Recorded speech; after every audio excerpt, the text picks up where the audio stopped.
이재명 현상을 둘러싼 정치권의 관심이 커지는 가운데 계파 갈등 가능성을 일축시킨 원조 친명 김영진 더불어민주당 의원, 삼선 국회의원, 더불어민주당 전략기획위원장, 민주연구원 부원장 역임. 2022년 대선 이후 민주당에 새로 입당한 당원과 이재명 정부 이후 확대된 새로운 지지층에 대한 다양한 해석이 나오고 있는데, 특별히 그걸 가지고 갈등하고 싸울 필요는 없다. 실용, 그다음에 경제, 그다음에 에너지 정책 등 다양한 부분에서 중도 보수까지 포괄하고 있는 부분에 관한 또 새로운 그 지지층이 넓어졌다라고 보기 때문에 저는 그 방향이 나쁘진 않다. 김영진 의원이 본 민주당 지지층 확대와 이에 따른 선거 지형 변화 집중 분석합니다.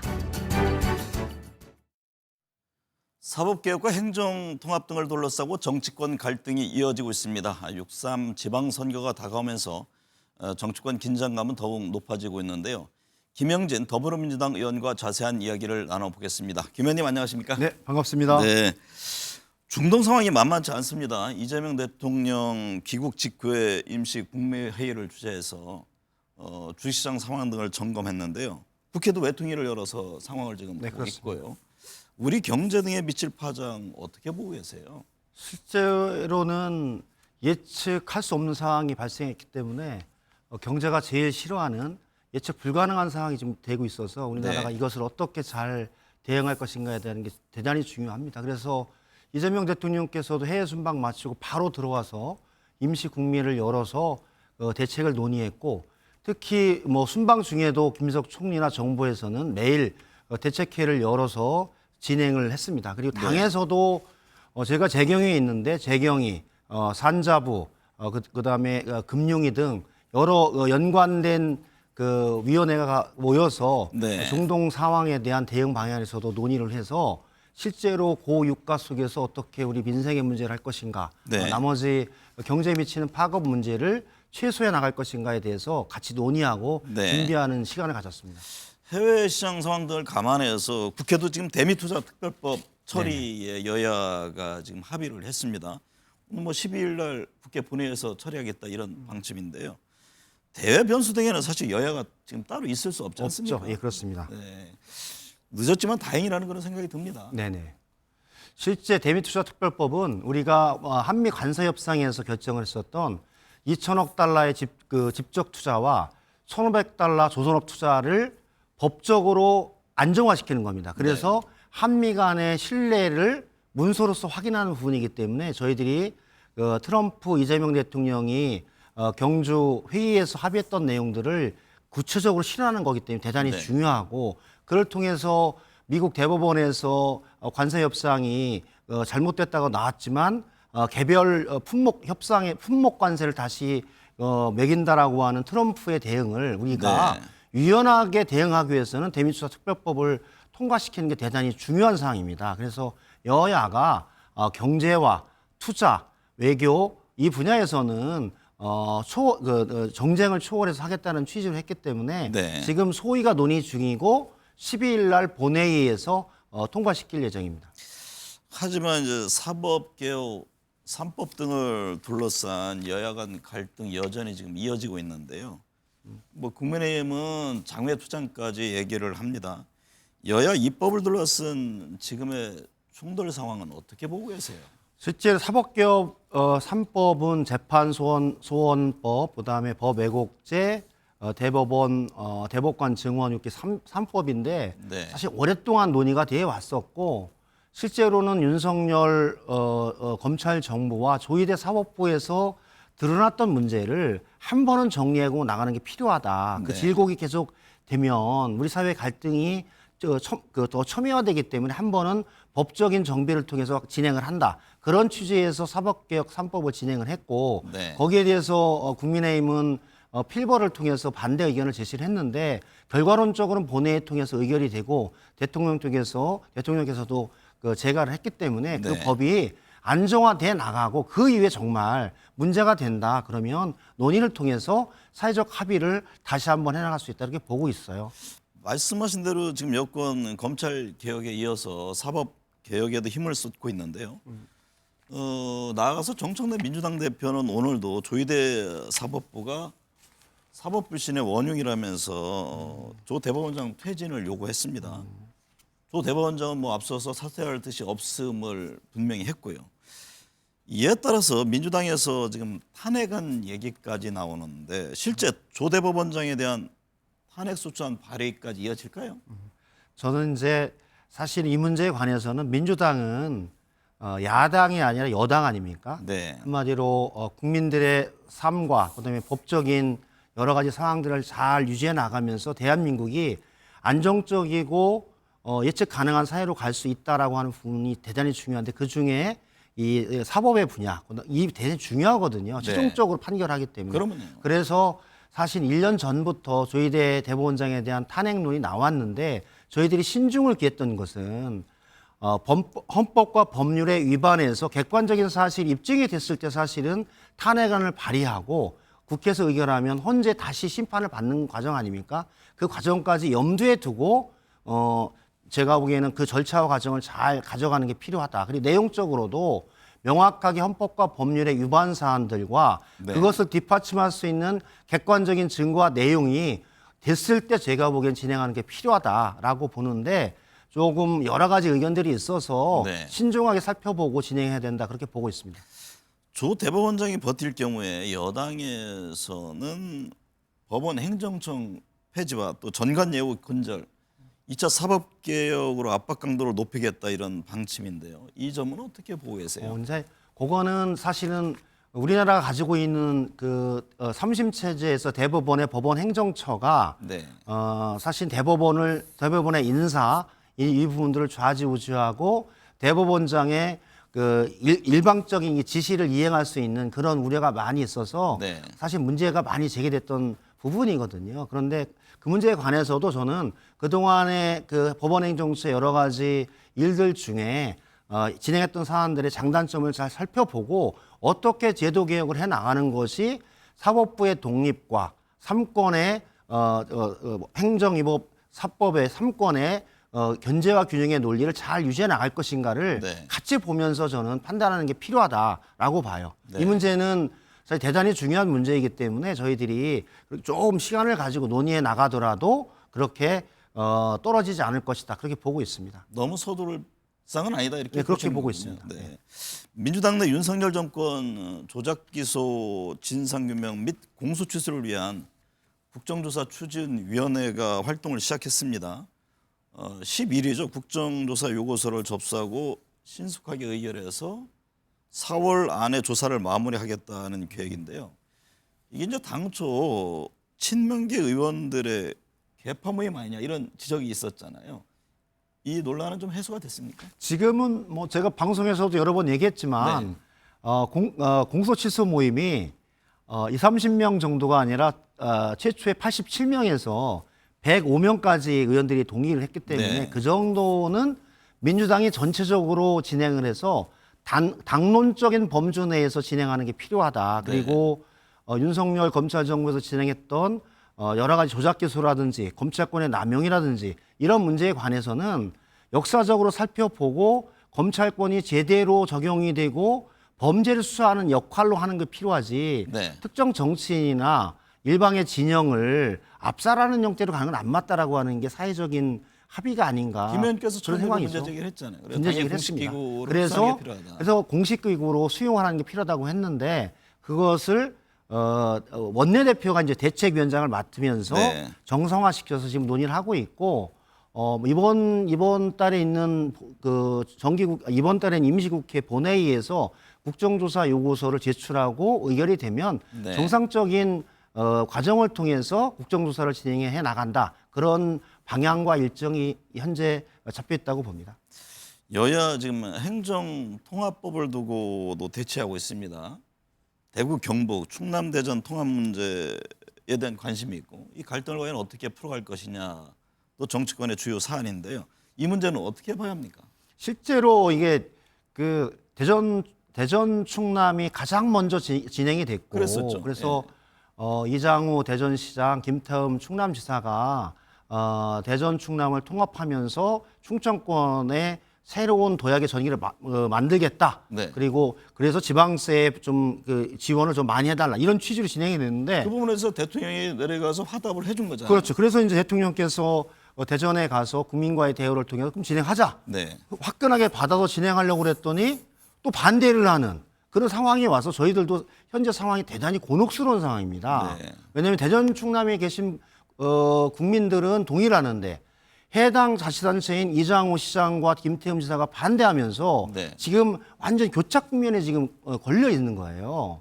그리고 광주 전남은 조금 늦게 시작을 했는데 통합이 확정이 됐고 네. 먼저 시작했던 대전 충남은 현재 중단돼 있고 또 대구 경북이 같이 따라오면서 같이 가고 있는 국면이라 저는 대전 충남에 있는 이장호 시장, 김태흠 지사, 국민의힘의 의원들이 대전 충남을 통합한 지방 대도약의 전기를 저는 합의를 통해서 진행하는 게 필요하다 이렇게 네. 보고 있습니다. 이번 6.3 선거에서 광주 전남뿐만 아니라 대구 경북 충남 대전 통합 시장을 뽑을 수 있습니까?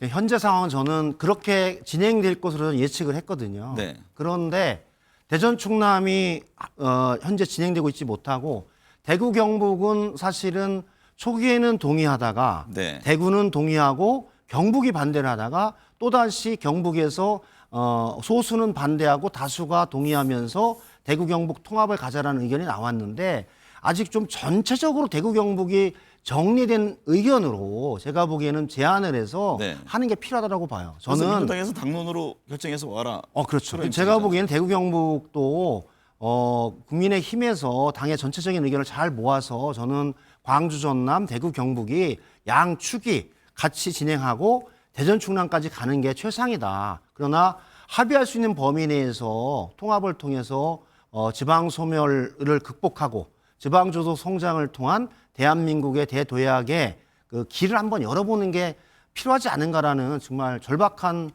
소망이 있습니다. 최근 정치권에서 뉴 이재명 현상에 대한 이야기가 나오고 있습니다.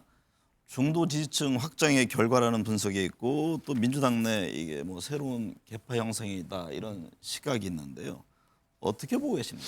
저는 이제 이재명 대통령을 좋아하는 사람이 늘어났다라고 저는 보고 있습니다. 네. 한마디 그 기존의 민주 진보 진영이라고 하는 이념과 진영 이 상황에서 전국을 이끌어왔던 것에서 벗어나서 실용, 경제 등 사실 불평등한 사회 속에서 조금 더 나은 사회로 가고자라고 하는 사람들의 욕구를 정치에서 실현해내는 과정이 있었다. 그래서 이념과 진영의 문제가 아니라 실용의 문제로 경제와 미래를 봤다라고 봐요. 그것이 네. 저는 원전을 비롯한 에너지 정책에 대해서 에너지 믹스의 실용적인 정책, 그다음에 코스피 5천 정책을 하기 위한 여러 가지 상법 개정이라든지 이를 통해서 우리 경제가 올바로 가기 위한 노력들, 나머지 비정상적인 문제들을 정상화시키는 노력, 이런 문제에 관해서 중도층과 젊은층, 보수층에 있는 분들도 우리 사회가 좀 좋은 방향으로 가고 있지 않느냐라고 해서 오신 분들이 저는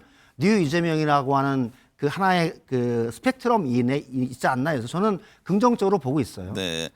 기존의 민주당 지지층, 즉 김대중, 노무현, 문재인 지지층과 최근 몇 년 사이에 형성된 이재명 지지층 사이에 뚜렷한 차이점은 어떤 겁니까? 저는 이제 저희들이 그 김대중, 노무현, 문재인의 시기는 실제로는 김대중 대통령 시기는 독재와 민주의 관계에서 민주주의를 정착시키는 것이 대단히 중요한 과제였죠. 그리고 그다음에 노무현 대통령까지도 그런 경향이 컸던 거죠. 그래서 이념과 진영을 중심으로 민주 진보정이라고 하는 큰 흐름이 왔었는데 이제 더 플러스 알파가 돼서 이재명 대통령 시기에 오면서 실용과 경제, 미래를 중심으로 한 새로운 사회 변화에 대응하는 이재명 대통령의 리더십이 부각이 돼 나가면서 좀 약간 변화된 지점이 있다. 그래서 민주당의 지지층이 중도 보수 쪽으로 많이 진전해 나간 그런 상황이다라고 보고 있습니다. 방금 말씀하셨듯이 이재명 대통령의 어떤 정책에 따라서 중도 확장 형태의 새로운 지지층의 유입이라고 보는 시각과 함께 또 굉장히 한편에서 좀 시니컬하게 보는 사람들은 이게 밥그릇 싸움 아니냐 이렇게 또 지적을 하기도 하던데요. 그렇죠. 그런 우려가 있는 거예요. 그러니까 네. 뉴 이재명 현상에 긍정적이고 장점을 가지고 저희들이 네. 차이가 좀 있는 거죠. 네. 한마디로 과거에 국민의힘이나 아니면은 이렇게 보수당을 지지했던 사람들이 이재명을 지지하는 사람이 꽤 늘었잖아요. 네. 그런 분들도 있고 기존에 전통적으로 민주당을 지지했던 분들이 있는 거죠. 큰 공통 분모는 사실 이재명 대통령을 지지한다는 게 공통 분모라는 거죠. 네. 그래서 서로 내가 이재명을 대표한다라기보다는 이재명 대통령은 모두의 대통령이다라고 하는 취지에서 서로 차이는 좀 인정할 수 있을 것 같아요. 네. 왜냐하면 살아온 과정과 정치 이력이 각기 차이가 있거든요. 그 똑같게 나의 잣대로 재단하기보다는 서로의 차이를 인정하고 그 속에서 모두의 대통령 그리고 이재명 정부의 성공을 위해서 정치적인 길을 한번 같이 해나가자. 근데 네. 그 길이 현재는 당으로서는 더불어민주당이다. 이렇게 보면 될 것 같아요. 근데 이재명 대통령을 지지하지만 민주당을 지지하지는 않는다라고 하는 분들도 분명히 있잖아요. 그렇죠. 존재하죠. 그러면 당이 좀 더 역할을 그렇죠. 많이 그래서 해야 이제 되는 건 아닌가요? 그래서 더불어민주당도 이제 노력이 필요하죠. 네. 새롭게 이재명 대통령을 지지하는 사람들이 사실 정당은 대단히 오랜 시간이 좀 필요하거든요. 네. 그래서 그런 분들이 더불어민주당의 정책과 방향 그리고 사람들에 대해서 좋아할 수 있게끔 좀 더 많은 노력을 해야 되는데 지금은 그것이 특정 정치인의 정치적인 이익에 의해서 갈등의 구조로 계속 가고 있기 때문에 저는 네. 문제다. 그래서 네. 그 갈등 구조를 최소화하고 통합과 연대 그리고 공통 분모의 기준을 좀 많이 가져가면 될 것인데 그 공통 분모가 제가 보기엔 모두의 대통령이고 이재명 정부의 성공을 위해서 뉴 이재명이든 네. 올드 이재명이든 뉴 이재명이든 다 동의하거든요. 네. 그 공통 분모를 가지고 가는 게 필요하다라고 보고 있습니다. 김영진 의원님의 역할이 좀 더 커야 되겠습니다. 좀 더 노력을 해야 될 것 같습니다. 네. 네네. 정치권 바야흐로 6.3 지방선거 체제로 들어서는 모습입니다. 민주당 이제 공천 윤곽도 서서히 드러나고 있고요. 우상호 전 정무수석은 강원지사, 김경수 전 지사, 경남지사, 박찬대 의원은 인천시장 후보로 각각 지금 단수 공천됐습니다. 석 달 채 남지 않은 지방선거 상황은 어떻게 보고 계세요? 지금 상황은 저는 크게 보면 그 민주당은 이번 지방선거를 통해서 지난 비상계엄식에 나왔던 대한민국의 비정상적인 상황을 정상화시키고 작년 경제 성장률이 1%로 최악이었습니다. 네. 그 경제 성장을 획기적으로 높이고 그래서 올해 목표를 2%로 잡았는데요. 2% 도약과 성장을 하고 그를 통해서 불평등을 좀 완화해 나가고 AI 등 대전환의 시기에 대한민국의 기술 여러 가지 수출, 투자 이 경쟁력을 좀 키워나가면서 대한민국의 활로를 열겠다라고 하는 큰 방향을 만드는데 이번 지방선거의 승리가 대단히 중요하다. 그래서 네. 이재명 대통령이 바로 비정상의 정상화, 대한민국의 대도약과 성장을 하기 위한 정치적인 힘과 이 지원을 저희들은 국민들에게 요청을 하고 그 길에 제가 보기엔 뭐 우상호 수석이라든지 전재수 의원이라든지 김경수 지사라든지 박찬대 의원들이 최전선에서 아마 제가 보기에는 승리해 나가는 길을 열지 않을까 그렇게 보고 있습니다. 2018년도 저희들이 지방선거 때 박근혜 탄핵이 1년이 있었던 시기에 2018년 네. 선거에서도 저희들은 그런 방향을 가지고 승리했던 기억의 역사가 있고 그런 DNA가 있거든요. 네. 그래서 현재 있는 갈등들을 잘 조정을 해 나가면서 승리의 이 과정들을 만들어 나가는 그런 시기가 되지 않을까 보고 있습니다. 이번 6.3 지방선거가 2018년 선거의 흐름으로 갈 것으로 보세요? 제가 보기에는 2018년의 흐름으로 가고 있다라고 보고 있습니다. 특히 상대편인 국민의힘 장동혁 대표의 현재 정치적 행보와 활동들을 보면 네. 민주당에게 져주기로 결심한 형태의 행동을 하고 있어서 대단히 저희들도 사실은 우려스러운 상황입니다. 네. 왜냐하면 지방선거는 사실 잘하기 경쟁이 돼야 되는데 네. 서로를 비난하는 경쟁으로 가게 되면 지방선거의 에너지가 국가 대도약이라든지 미래를 가는 것으로 가지 않거든요. 그래서 민주당도 국민의 힘이 어느 정도 좀 잘 가야지 그런 과정 속에서 위기감을 가지고 우리 내부의 갈등도 조정하고 연대와 통합을 통해서 나가는데 너무 장동혁 대표의 국민의 힘이 지금 질이 멸렬하고 있지 않은가라고 하는 여당 의원으로서 우려를 하고 있습니다. 여당 내도 좀 살펴봐야 되잖아요. 예, 여당 내도 그런 부분들을 반면교사로 삼아 그렇게 하면 안 된다라는 얘기를 하는 겁니다. 얼마 전에 그 조국 혁신당과 그 합당 문제가 네네. 정청래 대표가 제안했다가 어쨌든 지금은 무산이 됐고 연기된 상황이잖아요. 지방선거를 앞두고 민주당과 조국 혁신당과의 어떤 협력 가능성 이게 어디까지 과연 현실화될 수 있을 것이냐. 당장 조국 혁신당은 호남 지역에서의 후보 공천 등 이 경쟁이 불가피하다 이런 입장을 내거든요. 어떻게 보고 계세요? 저는 합당론이 한번 나왔다가 중단된 상태 아닙니까? 네. 그래서 연대와 통합을 통한 기구를 만들어서 논의해 나갔다는 취지에서 진행을 하고 있고 네. 실제로 조국 혁신당도 호남에서는 경쟁하고 수도권에서는 국힘 제로를 위해서 함께 뛴다. 이는 큰 방향을 결정했기 때문에 저는 충분하게 그런 방향 하에서 조국 혁신당과 지방선거 기간의 연대 방식과 수위 그리고 판단할 수 있을 것 같아요. 조국 혁신당의 수도권에는 그렇게 많은 후보들이 현재 존재하고 있지는 않거든요. 네. 호남은 제가 보기에는 자율 경쟁을 해나가더라도 저도 특별히 문제가 없다 그런 생각입니다. 호남은 그럼 민주당 입장에서도 조국 혁신당과의 경쟁은 불가피하다 이렇게 저희 보시는 뭐 거예요? 객관적인 상황인 것 같습니다. 네. 예. 지방선거 이후에 당 전당대회도 예정돼 있습니다. 다음 총선에서의 공천권 등을 두고 차기 당권 경쟁이 뜨거울 텐데요. 정청래 현 대표, 뭐 김민석 총리 등이 거론됩니다. 네. 우리 김영재 의원님 이름 아직 안 나오고요.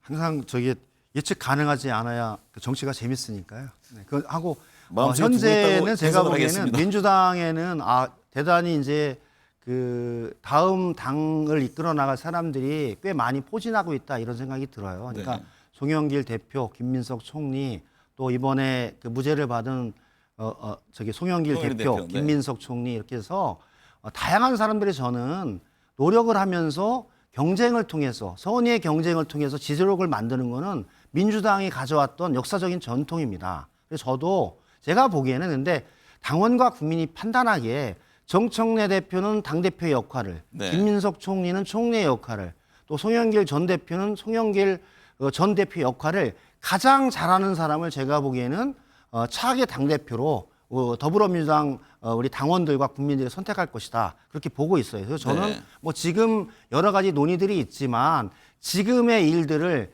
가장 잘 현실적으로 해결해 나가고 당과 국민들을 통합해 나가고 이재명 대통령의 성공을 위해서 가장 열심히 노력하고 뛰는 사람이 제가 보기에는 길이 있지 않을까 그런 생각입니다. 송영길 전 대표도 이번에 국회 입성해서 당대표로 뛸 것으로 보십니까? 그거는 송 대표한테 한번 물어보겠습니다. 네. 지금은 굉장히 조심스러운 입장을 네, 견지하더라고요. 네. 정청래 대표 체제의 민주당과 청와대가 일부 현안에서 좀 엇박자를 보였다 이런 평가가 있습니다. 주가 5,000포인트 달성한 날 조국 혁신당과의 뭐 통합을 발표한 점이라든가 검찰 개혁안을 둘러싼 논란 등이 그 예로 지금 거론됩니다. 지금도 검찰 개혁안에 대해서는 마찬가지고 이재명 대통령은 최근 민주당이 잘하고 있다면서 진화에 나서기도 했는데요. 이 상황을 어떻게 보고 계십니까? 저는 그 정청래 대표가 코스피 5천 달성하는 날을 디데이로 잡아서 합당을 발표하지는 않았다라고 네. 생각을 합니다. 네. 우연의 일치였죠. 우연의 일치였고 또 그렇게 과정을 밟다 보니까 된 거라서 하는 건데 결과론적으로는 여당은 무한 책임을 지는 거거든요. 네. 그래서 이재명 대통령의 국정철학을 뒷받침하고 이재명 정부의 성공을 위한 정치적 그 뒷받침을 하는 건데 그 문제에 대해서 정청래 대표와 민주당이 조금 더 예측 가능하고 좀 세련되고 네. 그런 과정으로 좀 해 나가야 되지 않나라고 하는 하나의 예였다라고 생각을 하고 그걸 가지고 제가 보기에는 정치적인 투쟁이라든지 상으로 공격하는 소재보다는 우리 내부를 좀 살펴보고 어떻게 시스템을 정비하고 당내 소통과 연대 그리고 의견의 취합 그리고 당정청 간의 소통을 조금 더 긴밀하게 해나가는 것에 대한 이 과정들을 잘 점검해 보는 게 필요할 것 같아요. 근데 당정 논의에 이어서 뭐 당론으로 결정된 네네, 검찰 개혁안 관련해서도 네네. 지금은 당내 강경파라고 해야 되나요? 상당히 그 이견을 보이고 있지 않습니까? 이런 문제는 어떻게 당에서 좀 정리가 제대로 됩니까? 그런 문제도 사실은 정치는 네. 결과에 대해서 책임을 지는 거고 네. 과정을 제대로 관리하는 거거든요. 그리고 사실 욕을 먹더라도 해야 될 일은 해야 되는 거죠. 네. 한마디로 당은 민주당원들을 대표하는 조직이지만 대통령은 민주당과 국민의힘 그리고 무당층 모든 국민을 대표하는 모두의 대통령이기 때문에 대통령께서는 민주당에서의 아주 강력한 그 당원들을 대변하는 대통령이 아니거든요. 네. 그렇기 때문에 저는 그런 문제에 대해서 민주당 지도부라든지 그렇게 주장하시는 분들도 좀 살펴보고 대통령의 입장하에서 우리 정부와 우리나라가 어떻게 가는 게 필요한지에 대해서 좀 판단해보고 내부적으로 논의를 좀 좁혀서 갈등이 외화되지 않게 하는 것도 필요하다고 봐요. 한마디로 검찰개혁 관련해서도 법사에서 논의하고 전체 의원총회에서 결정이 되고 그것이 당 정청이 협의하여 정부안이 법률안으로 입법이 됐으면 그것을 어떻게 진행할 것인가.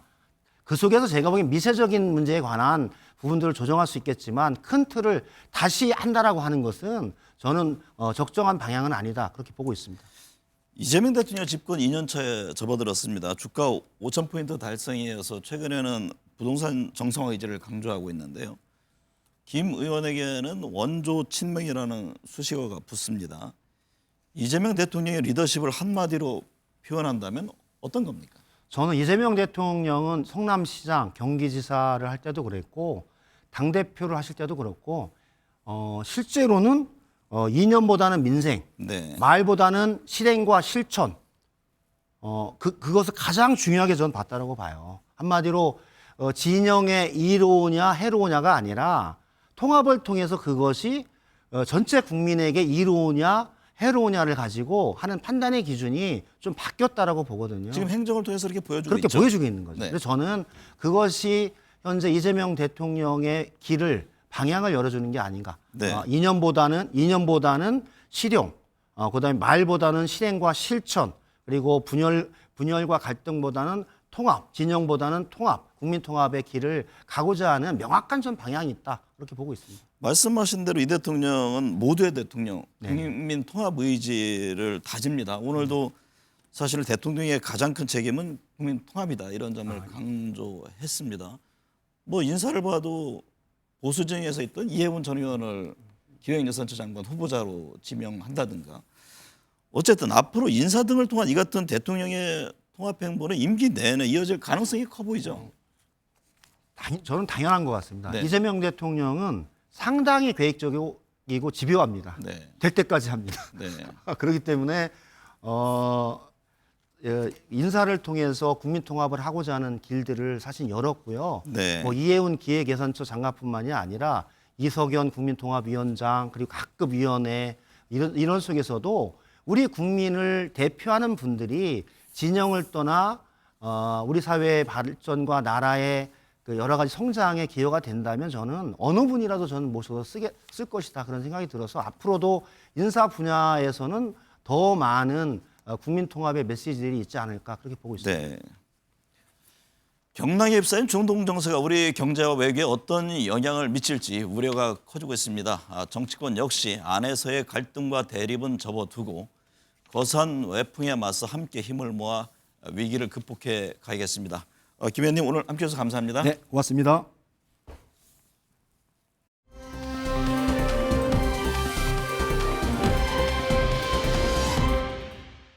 런닝 열풍 속에 오늘 경남 거제에서는 시원한 바닷바람을 맞으며 해안도로를 달리는 마라톤 대회가 성황리에 열렸습니다. MBN 블루레이스 거제가 펼쳐진 현장을 박진아 아나운서가 전해드립니다. 안녕하십니까. 푸른 바다와 설렘이 함께 뛰는 도시 거제에서 열리고 있는 2026 MBN 거제 블루레이스 현장입니다. 이곳 거제는 바다를 품은 도시답게 상쾌한 해풍이 달리미들을 맞이하고 있습니다. 올해로 5회째를 맞이한 거제 블루레이스. 올해는 4천여 명의 달리미들이 블루레이스를 함께합니다. 4km, 10km 하프 코스로 구성이 되어 있고요. 특히나 10km 코스에는 남녀가 2인 1조가 되어서 뛰는 커플런 경기가 마련되어 있습니다. 거제 블루레이스는 푸른 바다를 옆에 두고 달릴 수 있는 국내에서도 손꼽히는 그런 해안 마라톤 코스죠. 탁 트인 풍경과 바닷바람을 맞으며 기분 좋게 레이스를 즐길 수 있습니다. 봄 햇살이 내리쬐는 출발선 앞에선 긴장과 설렘이 동시에 흐르고 있습니다. 참가자들의 목소리를 직접 들어보도록 하겠습니다. 네, 아이들하고 맑은 정신으로 한 해를 시작하고자 참여하게 되었습니다. 네, 이번에는 대회 준비에 많은 공을 들이신 거제시의 이야기를 들어보도록 하겠습니다. 시장님 만나보도록 하겠습니다. 예, 우리 거제시는 바다와 숲과 자연이 너무나 우리 잘 어우러지는 천혜의 자연입니다. 그 천혜의 자연을 즐기면서 레이스할 수 있는 곳이 바로 이곳 거제뿐이지 않느냐 그렇게 생각을 합니다. 네, 거제의 도로가 달리미들의 열기로 뜨겁게 달아오를 것 같은데요. 거제의 푸른 하늘 아래 소중한 이들과 함께 멋진 추억 만드시길 바라겠습니다. 부상 없이 안전하게 완주하시길 바랍니다. 지금까지 거제 스포츠파크에서 아나운서 박진아였습니다.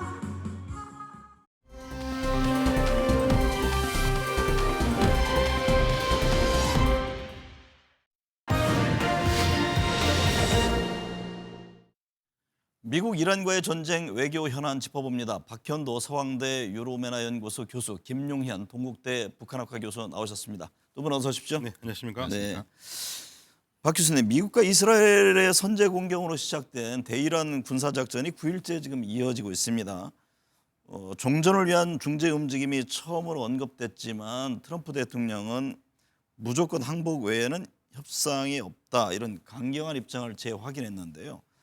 이게 어느 정도 장기전으로 이어질까요? 근데 이제 미국은 그렇게 얘기하는데요. 이란도 똑같은 얘기합니다. 우리는 항복도 없고 협상도 없다. 네. 그래서 지금 장기전으로 갈 수밖에 없는 상황인데 이란은 일단 장기전으로 가면은 이란이 더 유리하다고 보고 있습니다. 그래서 사실은 이 미국은 빨리 전쟁을 끝내고 싶어하는 마음이 있는데요. 아마 지금 움직임 중에 하나가 그 에스파한 쪽의 지하 터널에 그 지금 함몰돼 있던 우라늄 농축분 60% 농축분 약 450kg이 그 안에 있는데 네. 뉴욕 타임즈 보도가 나왔거든요. 근데 거기에 지금 들어갈 수 있는 통로가 있답니다. 네. 그래서 이란이 그거를 다시 되찾을 수 있다라는 얘기가 나오면서 미국이 특수부대를 보내서 그거를 탈취하려고 하는 작전을 세우고 있다고 그러거든요. 네. 만약에 그거를 탈취를 한다면 그걸로 전쟁 승리를 선포할 수도 있을 것 같다는 네. 생각이 듭니다. 김용현 교수님, 네네. 미국은 협상보다는 군사 작전 완수에 무게를 두는 분위기입니다. 방금 이제 박 교수님 설명이 있었습니다만 네네. 백악관은 이란이 더는 미국에 위협이 되지 않는 상태가 되면 그 자체가 사실상의 무조건 항복 상태라고 설명을 했는데요. 네. 미국에 위협이 되지 않는 상태는 구체적으로 어떤 상황을 염두에 두는 걸까요? 세 가지일 것 같은데요. 하나는 군사적으로 이란이 핵 능력이 제로가 되는 겁니다. 지금 말씀도 있었지만 핵 능력을 이란이 계속 갖고 왔고 실제 성사 그 핵 미사일 또는 핵 개발 완성 단계까지 가진 못했지만 그 중간 과정까지 왔었거든요. 네. 그래서 이제 그 과정 자체를 완전히 없애는 게 미국의 군사적 목표인 것 같고요. 두 번째 정치적으로는 이제 친미 정권 또는 미국에 반대하지 않는 정권의 수립 이 부분에 이제 굉장히 중요한 포커스를 맞추는 것 같습니다. 그래서 미국과 관계를 그동안 적대적 관계였다는 것을 이제는 좀 더 완화시키면서 미국과 우호적인 또는 미국에 반대하지 않는 정권 이게 이제 미국의 목표인 것 같고 네. 포괄적으로 보면 이스라엘 입장에서 보면 부담이 없는 이란 정권의 탄생 이게 아마 트럼프 대통령이 생각하는 그런 목표인 것 같습니다. 네. 박 교수님, 트럼프 대통령은 이란의 차기 지도자에 대해서도 구체적인 조건을 제시했습니다. 사망한 하메네이처럼 종교 지도자에도 상관없지만 대신 미국을 잘 대하는 지도자면 된다 이런 취지로 말을 했거든요. 사실상 이란의 전쟁을 끝낼 수 있는 어떤 선택지를 제시한 셈인가요? 네, 이거 굉장히 유화적인 발언인데요. 네. 그전에는 종교 지도자는 안 된다는 얘기는 정권 교체를 얘기하는 거거든요. 체제 네. 교체. 근데 이제 종교 지도자가 돼도 괜찮다는 얘기는 최고 지도자 시스템은 괜찮다 얘기를 하고 있는 거고요. 정확하게는 그 트럼프 대통령의 한 말을 그대로 따져보면요. 공정하고 정의롭고 미국과 이스라엘에 적대적이지 않고 주변 국가와 잘 지내는 지도자라면 좋다 이렇게 얘기를 한 겁니다. 네. 그런데 이제 문제는 미국과 잘 지내는 지도자가 나올 수는 있겠죠. 그런데 이런 식에서 미국과 잘 지내는 종교 지도자가 나올 경우에 과연 그 이란의 혁명 수비대 강경파가 그런 지도자를 인정하겠느냐, 그건 또 다른 문제입니다. 왜냐하면 미국이 마치 조건에 맞춰서 이란이 지도자가 되는 느낌이 들거든요. 그러면 당연히 강경파에서는 그런 지도자에 대한 충성을 맹세하지 않고 또 다른 생각을 할 가능성이 있죠. 네. 김 교수님, 관건은 이란이 이를 받아들이냐라는 점인데요. 사실상 미국의 항복을 선언하는 것이기 때문에 강경파인 혁명수비대가 권력을 장악하고 있는 상황에서 실현 가능성이 적은 것 아니냐, 이런 또 얘기가 나옵니다. 그렇습니다. 뭐 이란은 아시다시피 페르시아 제국을 운영했던 나라입니다. 네. 그리고 인구가 거의 1억에 가깝고 자연설 스키장이 있는 나라입니다. 그만큼 큰 나라이고 또 지형적으로도 굉장히 그 산악지대가 많은 국가입니다. 네. 그래서 군사적으로 사실상 이란의 항복을 선언하는, 그러니까 미국 입장에서 항복을 받는 이런 상황이 그렇게 간단치는 않다. 네. 특히 이제 말씀하신 것처럼 혁명 수비대가 권력이 유지되는 상황에서는 더더욱 쉽지 않다. 그리고 또 하나 이제 미국이 지상전을 펼쳐서 이란을 장악해야 되는 게 마지막 수순일 수 있을 것 같은데요. 이 지상전 같은 경우는 사실은 제2의 아프가니스탄 전쟁이 될 가능성도 높다. 네. 이런 우려들이 나오고 있을 정도로 이란으로의 어떤 지상전은 만만치는 않다고 볼 수 있습니다. 네. 또 마지막으로 보면 이란의 이제 반정부 세력이 광범위하게 조성돼 있느냐, 그렇지 않습니다. 네. 그러니까 이란 내에서 지금의 이 신정 정권을 뒤엎을 만한 그런 세력들이 준비가 돼 있지 않은 상황에서는 간단치는 않다라고 볼 수 있겠습니다. 네, 박 교수님, 후계자 확정을 미루고 있는 이란이 하메네이의 차남 모즈타바를 고집할지 아니면 새 지도자를 내세울지에 따라서 이게 하나의 전쟁의 분수령이 되는 것 아니냐, 이런 분석들이 나옵니다.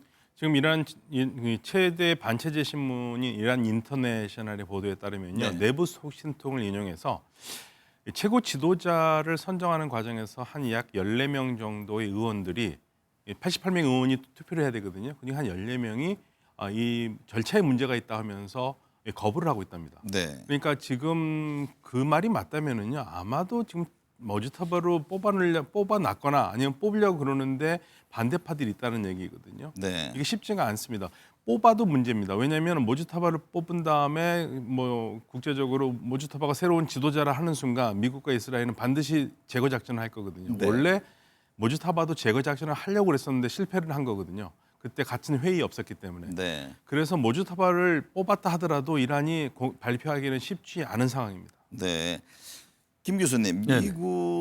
미군 장대한 분노 작전 첫 주 만에 이란 함선 43척을 무력화했고 또 3,000개 이상의 목표물을 타격했으며 속도를 늦추지 않겠다, 이렇게 네. 강조를 하고 있는데요.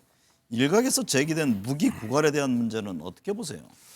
저는 무기 고갈은 이미 되고 있다고 봅니다. 그러니까 미국이 지금 보면 트럼프 대통령이 무슨 이야기를 했냐면 로키드 마틴 또는 보잉 그쪽의 지도자, 그러니까 경영자들을 데려다가 이야기를 했는데 최상급 무기 생산을 4배로 늘려라, 이런 이야기를 했습니다. 그 이야기는 뭐냐면 무기가 지금 상당히 부족하다, 많이 지금 소모를 했다, 이렇게 볼 수가 있겠습니다. 지금 우리가 그 하나 예를 들어서 보면요, 페이트리엇 미사일을 로키드 마틴이 생산하고 있는데 1년에 최대 생산할 수 있는 양이 약 600기 정도입니다. 네. 그러니까 600기라 하면 이제 그 이란 주변에 있는 그 중동 국가들도 지금 페이트리엇 미사일 체계를 일부 갖고 있는데 상당히 많이 소모가 됐을 것이다, 이렇게 볼 수가 있겠고요. 네. 또 하나 보면 지금 샤헤드 드론이 지금 보면 샤헤드 136이 한 2~3천만 원 정도면 한 기를 만들어내는데 네. 그것을 추격하는 페이트리엇 미사일은 한 기당 60억짜리입니다. 그러니까 이게 균형이 안 맞을 정도로 이 소모되는 것이 차원이 다른 거죠. 그러니까 이란은 어마어마한 이 샤헤드 드론을 지금 만들어내고 있는데 미국은 그 페이트리엇 미사일을 만들어낼 수 있는 게 제한적이고, 이런 상황에서 보면 상당히 이 무기 체계에서 미국이 앞서 있지만 실제 이 전쟁이 장기화됐을 경우에 미국이 갖는 그 무기 체계의 어떤 그 고갈 문제는 심각할 것이다, 이렇게 볼 수도 있겠습니다. 네. 박 교수님, 미 육군 최정예인 파리 공수사단의 훈련이 돌연 취소된 사실이 알려지면서 미군의 지상군 투입이 다시 제기되고 있습니다. 애초에 쿠르드족을 활용해서 대리 지상전을 치르려는 것으로 보였던 트럼프 대통령이 쿠르드족의 개입을 원하지 않는다 이렇게 말을 바꿨습니다. 이유가 뭘까요? 쿠르드족에 들어가기에는 굉장히 어렵습니다. 지금 쿠르드족에 들어간다는 것은 이란계의 쿠르드인들이거든요. 네. 이라크에 현재 있거든요. 네. 한 3천 명 정도 되는 걸로 알려지고 있는데 그들이 들어가야 되는데 근데 문제는 이라크에 있는 쿠르드 사람들이 그걸 지원을 해야 됩니다. 근데 이라크 쿠르드는 우리는 못하겠다고 한 겁니다. 네. 왜 우리가 잘못하면은 또 지난 2번이나 미국한테 배신을 당했는데 이번에도 또 우리는 청바지만 될 것이다. 그러니까 안 한다고 그랬고 계속 그런 비판이 나오니까 트럼프 대통령이 굉장히 부담감을 느낀 것 같고요. 그래서 사실은 쿠르드군이 들어간 다음에 어느 정도 작업이 되면은 그 뒤에 공수사단이 들어가서 마무리를 하는 게 아니냐라고 했는데 지금 나오는 보도는 공수사단은 그런 지상군으로 들어가는 게 아니라 아마도 우라늄을 확보하는 위한 특별 작전으로 앞서 들어가는 게 말씀하신 특별 작전을 하는 게 작전 그런 것 같습니다. 지금 현재로서는요. 네.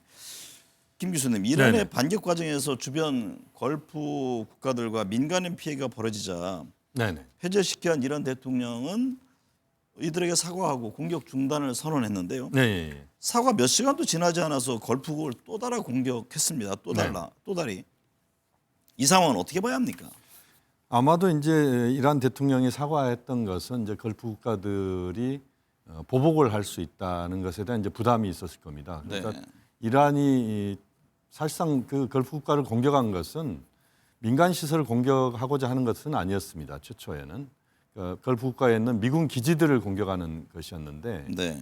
그 공격 과정에서 이제 민간 시설도 타격을 받았고 그 과정에서 그 걸프 국가들의 반발과 이란에 대한 보복 공격 이야기가 나오기 시작했고 그렇기 때문에 이제 이란이 이제 그 대통령이 사과를 했다고 봐야 되겠죠. 네. 그런데 그 이후에 공격을 보면 그 걸프 국가에 있는 미군 기지들을 이란 입장에서 계속 공격을 하고 그 과정에서 이제 걸프 국가들의 공포심도 자극하고 그러면서 이제 전쟁 과정에서 보면 이제 미국에 대한 타격을 직접 타격하기 어려운 조건이기 때문에 이제 네. 간접 타격하는 이런 식으로 이제 전쟁을 끌고 가는 그런 전략이어서 사실상 이란 대통령이 그런 사과를 했음에도 이런 주변 국가들에 대한 공격은 앞으로 간헐적으로 계속될 가능성이 높다 이렇게 볼 수 있겠습니다. 박현도 교수님, 러시아가 이란에 미군 자산의 위치 정보를 제공하고 있다는 주장이 제기됐습니다. 전쟁에 대해서 원칙적인 입장만 밝혀온 러시아가 물밑에서 이란을 돕고 있는 것 아니냐 이런 분석인데요. 이게 맞는 해석입니까? 제일 처음에는요. 사실은 중국이 돕는 게 아닌가라는 의심을 많이 했습니다. 네. 왜냐하면 중국의 위성 바이두를 쓰고 있고요.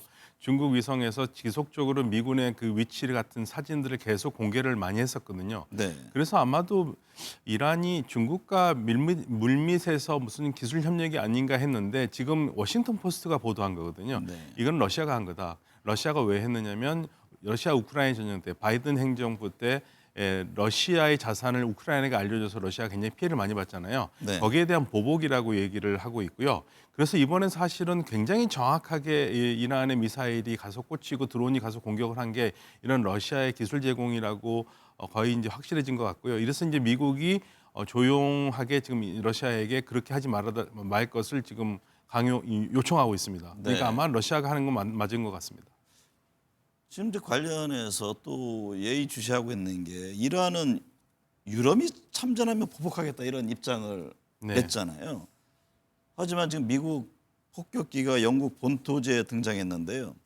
유럽과 러시아가 전쟁에 관여할 경우에 이게 중동 전쟁을 넘어 세계 전쟁으로 번질 수도 있는 것인지 그 가능성은 어떻게 보세요? 러시아가 참전할 것 같지는 않고요. 영국에서 항모를 보내겠다고 미국에 얘기했다. 트럼프 대통령이 보기 좋게 거절했습니다. 네. 우리가 다 이기고 있는 전쟁에서 쉽게 말하면 숟가락 얹는 거 원하지 않는다. 왜 진작에 안 도와주고 의지하냐 하면서 영국의 참전을 미국이 거부를 했거든요. 그러니까 아마도 더 이상 크게 하지 않고 미국과 이스라엘로서 이 전쟁을 끝내려고 하는 것 같습니다. 확전되기는 그렇게 쉽지는 않을 것 같습니다. 네. 호르무즈 봉쇄가 계속되면서 국제 유가는 또 치솟았습니다. 배럴당 90달러가 넘었고 역대 주간 최대 폭으로 상승했는데요. 전 세계가 직격탄을 맞자 미국은 급한 대로 러시아 원유 제재를 풀겠다고 나섰는데 이게 해결책이 될까요? 근본적인 해결책이 되기는 어렵다고 봐야 되겠죠. 다만 이제 지금 호르무즈 해협 봉쇄 지금의 그 가장 승자는 누구냐 그러면 러시아라는 이야기가 나오고 있습니다. 그동안 러시아는 이제 제재 때문에 그 유럽 국가들이나 또는 인도나 이런 국가들의 그 석유를 제대로 팔 수가 없었습니다. 그렇지만 이번에 호르무즈 봉쇄 이 과정에서 러시아산 그 석유가 이제는 완전히 풀리는 이런 상황이 됐고 네. 또 웃돈까지 얹어주는 이런 상황이 됐습니다. 그렇기 때문에 이제 러시아가 승자다 이런 이야기를 하고 있는데 다만 이제 러시아가 갖고 있는 원유 생산량과 그것을 국제 시장에 푸는 것은 어쨌든 제한적인 것이고 네. 호르무즈 해협은 거의 뭐 20% 이상의 전 세계 석유 유통량의 어떤 20% 이상을 장악하고 할 수 있는 그런 그 중요한 공간이기 때문에 네. 궁극적으로 호르무즈 해협이 풀리지 않으면 국제 유가가 떨어질 가능성이 높지 않다. 러시아산 지금 이 문제를 풀어주는 것은 어떻게 보면 뭐 단기적인 수습책은 될 수 있지만 중장기적인 수습책으로서는 적절하지 않다 이렇게 볼 수 있겠습니다. 근데 문제는 앞으로잖아요. 그 전쟁이 4주 이상 길어지면 유가가 뭐 $100 이상으로 치솟을 수 있고 또 카타르 에너지부는 $150 이상도 전망하는 그런 상황인데요. 전쟁이 끝나기 전에 이게 근본적인 해결책이 되지는 않잖아요. 근데 지금 베센트 재무장관이 무슨 말을 했냐면요. 러시아산 원유를 풀 수 있다. 네. 러시아산 제재를 풀 수 있다. 함께 동시에 그리고 수억 배럴에 달하는 제재 대상 원유가 해상에 있다. 이 제재를 해제하면 공급이 늘어나겠다 이렇게 얘기하고 있는데 이 지금 수억 배럴이 있는 제재 대상에 있는 원유가 뭐를 얘기하냐면요. 이란이 가지고 있는 카르그 섬에 있는 석유 저장고를 얘기합니다. 네. 이란이 석유 수출한 거의 90% 거기에 있습니다. 그래서 지금 그걸 미국이 확보했다는 얘기인가요? 아니 그 섬을 어쩌면은 그 섬을 점령하려고 할지도 모르겠습니다. 네. 그 섬을 점령하면 이란 석유를 뺏으면서 90%의 이란 석유의 90% 생산한 걸 가질 수 있으니까 그걸 시장에 풀 수 있다는 얘기지 않습니까? 네. 그래서 아마도 그거를 얘기하는 게 아닌가. 거의 지금 그 이란 석유를 확보를 해서 이 시장의 혼란을 풀겠다는 미국의 작전이 있는 것 같습니다. 네. 중동 전역에 우리 국민의 긴급 대피 이어지고 있는데요. 정부 아랍에미레이트에 머무는 국민의 안전 기국을 위해서 이번 사태 이후 처음 전세기를 투입했습니다. 어떻게 보고 계세요? 좀 발빠른 대처라고 볼 수 있을까요? 네, 발빠른 대처를 하는데 사실은 이제 그렇지만 그 우리 정부의 움직임과 현지에서 교민들 간에 확실히 다 맞아떨어지는 것 같지는 않아요. 네. 정부는 열심히 한다고 하지만 교민들은 상당히 불만이 있는 부분이 있는 것 같습니다. 그래서 대사관이 움직이는 거를 좀 더 빨리 움직였으면 좋겠다. 그리고 우리 컨트롤 타워가 좀 더 정확하게 좀 움직였으면 좋겠다라는 그런 이야기들이 지금 귀국한 교민들 입에서 나오고 있거든요. 여행객에서.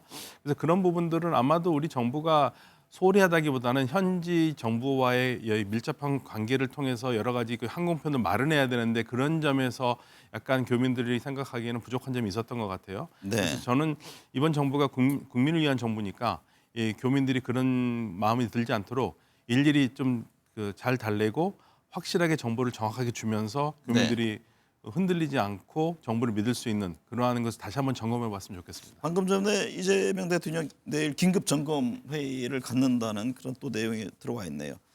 김 교수님, 미국의 다음 목표가 북한이 아니냐 이런 우려의 목소리가 나옵니다. 많은 전문가들이 분명히 북한과 이란은 다르다고 하고 있고 북한과 미국 또 상호 대화의 가능성을 좀 열어놓고 있는데요. 맞습니다. 물론 이제 과장된 공포로 보이기는 합니다만 미국과 북한의 관계 어떻게 보고 있습니까? 지금 미국이 그 다음은 북한 아니냐 이런 이야기들 간간히 그 우리 사회에서도 여러분들이 하고 있고 그런 우려가 있는 것도 사실입니다만 두 가지 측면에서 그건 쉽지는 않습니다. 하나는 핵입니다. 미국의 입장에서 보면 북한은 핵 보유국으로 볼 수가 있고 ICBM을 이미 북한은 보유하고 있기 때문에 그 중동의 이란과는 차원이 다르다 이렇게 말씀드릴 수가 있을 것 같고요. 또 하나는 이제 지정학적 측면인데 중국, 러시아가 지금 북한과 직접 국경을 맞닿고 있고요. 또 대한민국, 한국이 지금 휴전선으로 북한과 맞닿고 있는 상황입니다. 이 상황에서 미국의 군사작전이라고 하는 것이 북한에 적용되기는 간단치 않다 이런 점에서 실질적으로 그 북한이 이란 다음 아니냐 이 소리는 뭐 쉽지는 않은 이야기인 것 같고요. 어쨌든 미국과 북한의 관계라고 하는 부분은 지금 뭐 트럼프 대통령 입장에서 북한 문제는 외교 수위에서 가장 지금 뒤에 밀려 있다 이렇게 보셔도 무방합니다. 그렇기 때문에 북한과의 관계를 현재 관리하는 정도로 미국은 아마 접근할 가능성이 높다 이렇게 보여집니다. 네, 오늘 두 분 말씀 감사합니다. 감사합니다.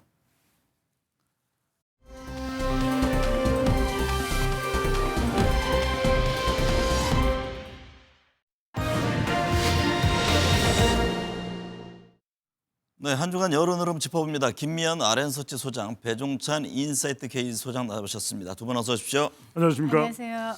배 소장님, 이재명 네. 대통령 지지율이 갤럽에서는 소폭 상승하면서 65%, 리얼미터에서는 소폭 하락하면서 57.1%를 기록했습니다.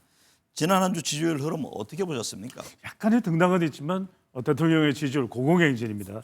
가장 큰 이유는 대통령의 이 국정 지지율을 분석할 때 ESC, E는 이코노미, 그 다음에 S는 security, 외교안보입니다. C는 communication, 경제가 가장 중요합니다. 등락은 있습니다. 또 한때 상당히 곤두박질치기도 했습니다. 중동 사태 때문에. 하지만 코스피, 바로 코브입니다. 코스피 주가가 그래도 계속 올라가고 있다는 거, 다시 반등할 수 있는 전망도 나오고 있는 것이고요. 부는 부동산입니다. 부동산 여론도 어쨌거나 저쨌거나 대통령이 주도하고 있기 때문에 이런 경제 관련되는 부분이 대통령의 지지율을 계속 고공행진하게 하는 가장 큰 이유. 또 하나 무엇보다도 정부 여당의 이 지지층들을 결집하고 있는 것이 가장 큰 이유로 꼽을 수 있겠습니다. 김미연 수장님, 이 대통령 갤럽 조사에서 다시 최고치를 찍었습니다. 외신들은 이 대통령의 높은 지지율이 성과 중심의 국정 운영에 있다 이런 분석을 내놨는데요. 김 소장님은 어떻게 보셨습니까? 대통령의 지금 이 리더십과 통치 스타일은 우리 국민들이 이제까지 겪어보지 못했던 새로운 스타일을 지금 선보이고 있는데요. 그러다 보니까 외신에서도 새로운 뉴 프레지던트 그 스타일을 선보이고 있다고 분석을 하고 있습니다. 대통령이 지금 가장 중요시하는 게 뭐냐면 말보다는 성과 중심, 네. 일 중심으로서의 성과를 내려고 하고 있는데요. 또 다른 면이 있다면 서번트 리더십이라고 해서 지도자가 마치 군림하는 게 아니고 하인처럼 낮은 자세로 국민에게 봉사하는 그런 리더십을 지금 실제로 행하고 있다고 국민들이 평가하는 것 같습니다. 그렇다 보니 대통령 지지율이 지금 또 최고치를 갱신하고 있는데요. 저는 대통령이 무엇보다도 이렇게 높은 지지율을 받고 있는 이유 중에 하나는 바로 대국민 소통입니다. 네. 소통을 이전 대통령 같은 경우에는 뭐 대변인을 통하거나 아니면 기자회견을 통해서 소통을 했다면 지금 이재명 대통령은 직접 소통을 지금 중요시하고 있습니다. 얼마 전에 틱톡을 또 개설해서 젊은 층과 소통을 이어가고 있고요. 그다음에 X에서도 부동산 정책이라든가 이런 걸 과감하게 올리고 이런 면이 대통령과 직접 소통하면서 피드백을 준다는 거죠. 그리고 국민들이 그 밑에 또 댓글을 달면 대통령이 또 살펴보기도 하고 이렇게 해서 국민과 직접적인 소통이 지금 이루어지고 있다고 국민들이 느끼기 때문에 아마 지난 이란 사태로 인해서 코스피가 상당히 출렁이지 않았습니까? 네. 폭락하는 그런 사태가 있음에도 불구하고 대통령 지지율이 이렇게 상승하고 했다는 것은 바로 국민들이 이재명 대통령에 대한 신뢰도가 그만큼 높기 때문이 아닌가 싶습니다. 배 소장님, 이란 미국과 이란 전쟁으로 국내 금융시장이 출렁거렸습니다. 코스피와 코스닥 큰 폭으로 오르락 내리락하는 모습인데요. 중동 여파에 따른 금융시장의 움직임, 이 대통령 지지율에는 어떤 영향을 줄까요? 만약에 주가가 계속 내려간다면, 그래서 4천대로 내려간다면 대통령 지지율에도 부정적 영향을 줄 수 있습니다. 하지만 아직은 그렇지는 않은 상황이고 또 이것이 중동발 대외 변수라는 점도 미치는 영향을 좀 관망하는 것이고 또 제한적일 수 있습니다. 향후에 또 상승 반등 전망도 나오고 있습니다. 대체로 길어야 뭐 4주, 더 길면 뭐 6주라는 이유도 나오고 있기 때문에 6주라고 전망하는 의견도 나오고 있기 때문에 부정 영향은 제한적일 것이다. 2분기에 만약 한 7천을 돌파한다면 앞서 뭐 골드만삭스나 JP 모건이나 노무라의 전망처럼 추가 상승, 대통령의 지지율이 이 추가 상승할 수 있는 지지율 상승 여력도 나타날 것으로 보입니다. 김 소장님, 대통령 직속 규제합리화위원회 부위원장 임명이 화제인데요. 비명계인 박용진 전 의원, 이병택 카이스트 명예교수 등을 임명했는데요. 이 명예교수는 과거 이제 막말 논란이 이어지고 있습니다. 박주민 민주당 의원은 위촉을 취소해야 한다라는 입장을 내기도 했는데 이번 인선 문제가 대통령 지지율에는 어떤 영향을 줄까요? 저는 긍정적인 영향을 준다고 봅니다. 왜냐하면은 이 명예 교수가 지금 진심 어린 이해와 용서를 구한다는 메시지를 냈고요. 물론 일부 진보 진영층에서는 반대 여론이 있지만 저는 이 부분에 대해서는 중도층으로 외연 확장하는 데 있어서 상당히 큰 역할을 할 거로 보여집니다. 왜냐하면 이번 주 발표된 갤럽 조사를 보면요. 중도층에서 저는 깜짝 놀랐습니다. 대통령 지지율이 70%입니다. 네. 전체가 65%인데 중도층에서 70%가 지지를 한다는 거거든요. 그리고 부정적인 평가는 19%에 불과하다는 겁니다. 이 모든 것이 바로 대통령이 그만큼 지금 외연을 지금 확장했다는 뜻이거든요. 그런 관점에서 본다면 비명계 박용진 전 의원 그리고 이병택 하이스트 명예교수 같은 경우는 홍준표 사람으로 지금 알려져 있었는데요. 네. 그런 분들을 다른 것도 아니고 규제합리화위원회라고 하는 거는 대통령이 이야기하는 사업하기 좋은 나라로 만든다. 하기 위해서는 이 진보 진영의 사람 그리고 좀 보수 진영의 사람 그리고 기업에서 온 삼성뱅크까지 해서 세 사람이 토론을 해서 새로운 안을 내놓을 수 있는 좋은 계기를 마련했다고 보기 때문에 저는 상당히 긍정적인 영향을 줄 걸로 보여집니다. 배 수장님, 갤럽에서 민주당이 46%, 국민의힘은 21%, 리얼미터에서는 민주당 47.1%, 민주당 33. 국민의힘이죠. 33.8%를 기록했습니다. 정당 지지율 추이는 어떻게 보셨나요? 정당 지지율이 왜 차이가 날까요? 여러분들 여러 가지 이유가 있습니다. 뭐 탄핵 국면도 있었고 기저현상도 있고 합니다만 지금 이제 지방선거를 앞두고 가장 큰 차이는 뭐냐? 견인차가 있고 없고의 차이입니다. 그러니까 민주당은 이런 지지율이 나오는 것이 대통령이라고 하는 견인차가 있습니다. 지지율이 매우 중요합니다. 그런데 국민의힘은 없습니다. 그래서 이념 그리고 정책 또 후보들의 어떤 결집 현상을 볼 때 이념상으로 보면 중도는 차단돼 있고 정책은 부재하고 그다음에 후보로 봤을 때 피플로 봤을 때는 당내 갈등이다. 제가 항상 3P로 분석을 하는데 이념상으로도 5%포인트 상실했고 정책도 부재하기 때문에 5%포인트 상실. 후보도 견인차, 대통령의 후광 효과나 이런 것을 국민의힘은 노릴 수가 없기 때문에 그게 가장 큰 차이를 만드는 것으로 보입니다. 김미연 수장님, 법원이 배현진 국민의힘 의원의 당 중앙윤리위원회 당원권 정지 1년 징계 효력정지 가처분 신청을 인용했습니다. 친한계 의원들을 중심으로 장동혁 대표에 대한 반발이 이어지고 있는데 오세훈 서울시장도 리더 자격의 문제를 제기하고 있고요. 국민의힘 장동혁 체제에 대한 여론 흐름은 어떻습니까? 지금 나오고 있는 연사 결과를 보면 좋지 않죠. 왜냐하면 국민의힘 지지율이 계속 지금 뭐 정체는 이제 답보 상태를 보이고 있고요. 그리고 이제 선거가 이제 3개월도 남지 않았습니다. 네. 그런 관점에서 본다면 여당을 찍을래, 야당을 찍을래 하는 의문을 본다면 민주당 지지율, 여권에 대한 지지율은 뭐 소폭 상승하는 모양새를 보여주고 있다면 이 야권 같은 경우에는 소폭이지만 이렇게 지속적으로 지금 하락하는 모양새를 보여주고 있다는 겁니다. 그리고 갤럽 조사를 보더라도 전체적으로 보면은 더불어민주당 지지율은 46이고 국민의힘이 21%인데요. 중도층에서는 보면 또 이것도 충격적입니다. 12%입니다. 네. 이거 보면 전체에 반토막이 나 있거든요. 중도층에서는 그만큼 지금 외연 확장을 못 하고 있고 이 외연이 지금 계속 줄어들고 있다는 모양새를 보이기 때문에 저는 장동혁 체제에 대해서 특히 장동혁 전 대표가 지금 딜레마에 빠져 있다고 보여지는데요. 네. 강경 보수를 안자고 하니 이 중도층이 떠나가고 중도층을 또 잡자니 또 강경 보수들이 떠나가고 지금 이 장동혁 전 대표도 지금 딜레마에 빠져 있는 형국이라 보여집니다. 한동훈 전 국민의힘 대표가 부산에 가서 국민의힘이 역할을 못한다면 보수 재건이 필요하다고 이야기했습니다. 한 전 대표가 창당을 할 수 있을까요? 향후 정책은 뭐 어떻게 보세요? 저는 근본적인 질문을 좀 던지고 싶은데요. 과연 한동훈 전 대표가 우리 그 소위 말하는 보수의 미래가 될 수 있느냐. 저는 이런 근본적인 문제 제기를 지금 범보수 진영이 지금 하고 있는 게 아니냐 이런 생각이 좀 드는데 왜냐하면 한동훈 전 대표는 윤석열 정권의 최대 수혜자이면서 동시에 좀 피해자이기도 합니다. 그런 관점에서 본다면 저는 한동훈 전 대표가 창당 여부, 새로운 당을 창당을 하는 걸 여부를 떠나서 지금 이 보수층에게 미래의 지도자로서 충분한 역할을 지금까지 하고 있는가 하는 그런 의구심이 있기 때문에 그런 관점에서 본다면 정치 행보 보수층을 끌어안기에는 그렇게 쉬워 보이지는 않습니다. 배종찬 수장님, 사법개혁 3법이 국무회의를 통과해 공포 시행을 앞둔 가운데 지금 대법원이 이틀간 전국 법원장 간담회를 하는 등 대책 마련에 나서고 있는데요. 사법개혁 3법에 대한 여론은 어떻게 나타나고 있습니까? 사법부는 반발하고 있습니다. 또 사법 전문가들도 의문을 또 나타내고 있습니다. 부정 여론이 존재합니다. 국민의힘이 또 장애 투쟁을 하고 있기도 하고요.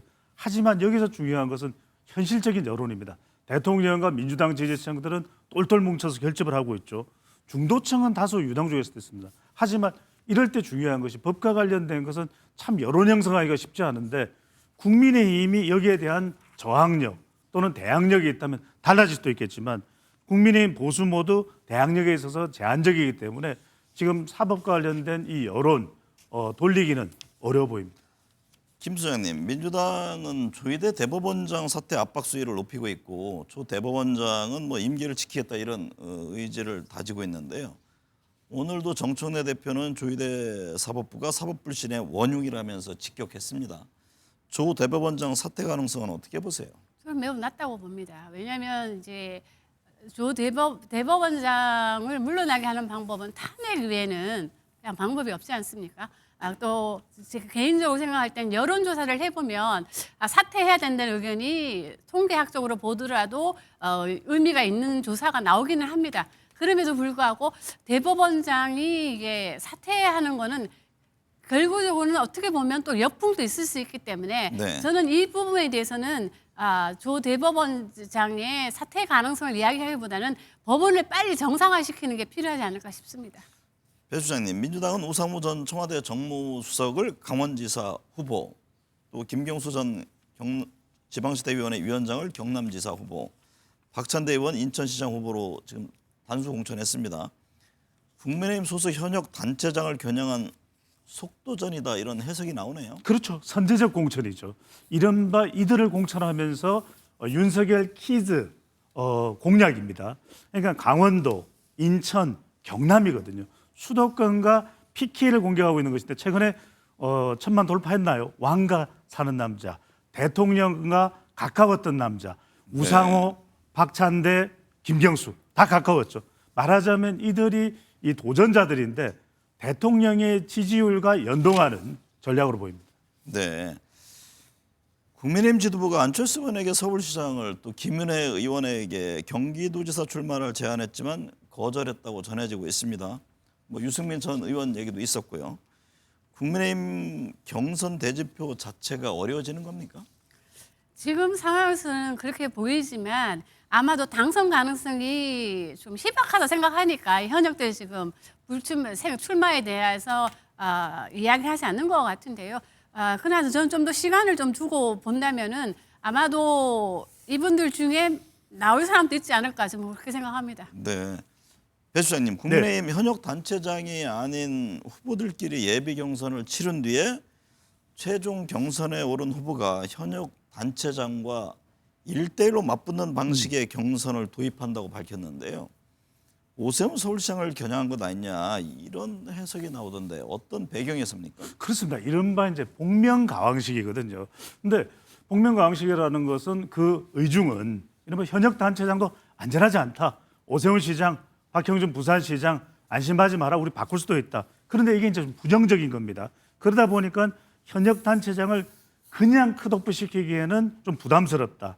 그래서 이른바 이렇게 되면은 현역 프리미엄까지 상실되니까 국민의힘은 더 어려워질 수 있는 것이거든요. 그러면 도전자들을 특히 이제 서울시장 선거에 후보에 도전하는 장심 후보에게 힘 실어주기 위한 방식일 수 있는데 효과는 의문인 겁니다. 복면가왕 효과를 가져오려면 이러면 그 복면을 착용하고 나갈 겁니까? 아니면 노래를 부를 겁니까? 이건 아닌 것이거든요. 그러니까 말하자면 이걸 통해서 누리고 싶은 것이 흥행 또 중도업수인데 이 효과는 의문이 남는 것이죠. 김 수장님, 조원 CNI의 서울시장 가상 양자 대결을 보니까 오세훈 서울시장이 32.4%, 정원호 전 성동구청장이 55.8%를 기록했습니다. 이 같은 여론조사 흐름이 의미하는 바는 뭡니까? 지금 보면 이제 부동산 정책으로 인해서 서울 민심이 상당히 출렁이 끌어봤는데요. 그러게요. 여론조사 결과를 보니까 현 정부의 부동산 평가에 대해서 서울 지역에서 잘하고 있다는 응답이 49고 부정평가가 27%에 불과했거든요. 그런 게 이런 여론조사에 지금 포함이 된 것 같습니다. 그러다 보니까 이 대통령에 대한 국정 지지율도 이 갤럽 조사를 보면 저도 이건 또 너무 높게 나왔는데요. 69%가 나왔습니다. 그리고 잘못하고 있다는 의견도 17%에 불과했거든요. 네. 그런 걸 감안해 봤을 때 서울 민심은 상당히 여권에 좀 이게 쏠려 있는 게 아닌가 이런 생각이 좀 들면서 그러다 보니까 이런 조사 결과가 나온 것 같은데 그러나 아직까지는 이 오세훈 서울시장이 선거 운동을 좀 본격적으로 하는 상태가 아니기 때문에 저는 이 조사는 좀 추세로는 의미 있는 조사지만 좀 더 두고 봐야 되지 않을까 싶습니다. 배 수장님, 최근 보수 톱반이신 부산시장 여론조사들을 보면 전재수 민주당 의원이 박형준 부산시장을 앞서는 걸로 나타났습니다. 부산에서 국민의힘 시의원들이 국민의힘을 탈당하고 있다, 뭐 이런 소식도 들리던데 어떻게 해석할 수 있을까요? 부산 지역의 지방선거에 나서는 후보자들, 뭐 광역 기초단체장, 뭐 기초의원, 강역의원, 국민의힘 후보자들의 지금 심정은 네 글자일 겁니다. 난감하네. 지금 왜냐하면은 지지율이 중요한데, 정책이 중요한데, 또 후광이 중요한데 지금 민주당 쪽은 지지율이 붙는데 국민의힘은 떨어져 나가고 있고, 정책은 지금 부산에 해수부 또 북극 항로 HMM 있는데 국민의힘은 뾰족한 수가 없고, 후광은 대통령 지지율 올라타는데 국민의힘은 당내 갈등으로 올라탈 견인차가 없고, 이런 상황이다 보니까 부산 지역의 지방선거에 나서는 국민의힘 후보자들은 네 글자입니다. 난감하네. 김 수장님, 최근 대구 경북 TK 지역에서도 국민의힘 지지율이 예전 같지 않은 모습을 보여주고 있는데요. 일각에서는 민주당 후보로 김부겸 전 국무총리가 나오면 승산이 있을 거란 이야기까지 나오던데요. 이 점은 어떻게 보세요? 저는 매우 힘들 거라고 보여집니다. 왜냐하면 이 여론조사 결과를 보면 상당히 이 여권에 대해서 호의적인 여론은 나타나고는 있지만 그것이 선거까지 승리로 이어지기까지는 저는 아직까지는 보수의 텃밭이 매우 강경하다고 보여지고요. 결국에는 저는 이 TK 지역에서는 투표율이 상당히 낮을 걸로 예상이 됩니다. 그런 걸 감안해 봤을 때 김부겸 전 국무총리가 나오더라도 그렇게 쉽지 않은 싸움이 될 거라고 보여집니다. 배 수장님, 인천 계양을의 경우 민주당에서 어떤 후보가 나올지 관심인데요.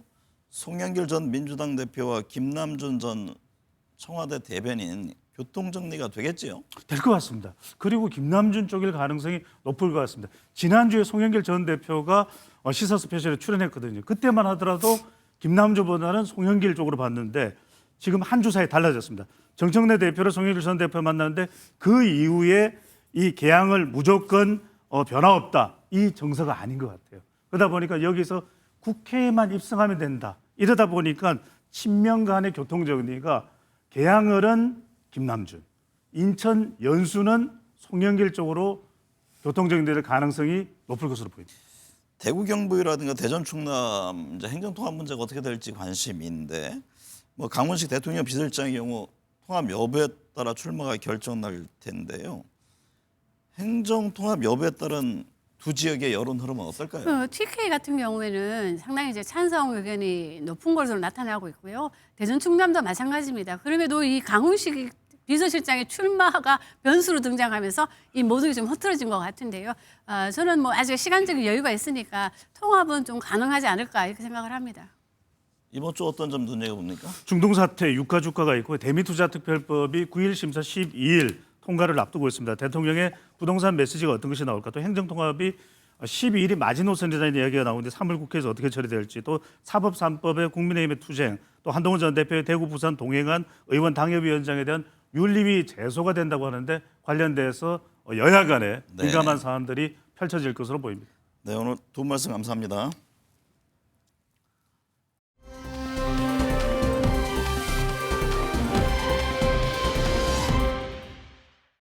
새해 들어서도 정치권 등 언론에 비춰지는 사회 지도층 인사들의 언어는 지나치게 날이 서 있습니다. 긍정의 언어가 아닌 부정, 사랑과 포용이 아닌 비난과 저주의 표현이 난무합니다. 정치 투쟁의 위치에 있지 않은 사람들조차 격한 언어를 사용합니다. 왜 우리는 공동체 안에서 포용과 이해 대신 반사적으로 대립과 공격에 몰두할까요? 거친 감정적인 언어는 기본적으로 소통을 어렵게 하고 갈등과 분열의 기폭제가 됩니다. 정치 사회권은 물론 친구와 가족 간 갈등과 대립의 씨앗 역시 커뮤니케이션, 소통에서 비롯됩니다. 자신만이 옳다는 아집을 버리고 상대를 존중하면서 급변하는 흐름에 겸손해야 합니다. 흔히 말하는 다름과 틀림에 대한 이해부터 시작해야 합니다. 언론 역시 예외가 아닙니다. 분열이 아닌 사회 통합을 위한 노력을 게을리해서는 안 됩니다. 말 한마디, 표현 하나에서부터 이해와 사랑의 언어로 바뀌는 2026년이 됐으면 합니다. 시청해주신 여러분 감사합니다.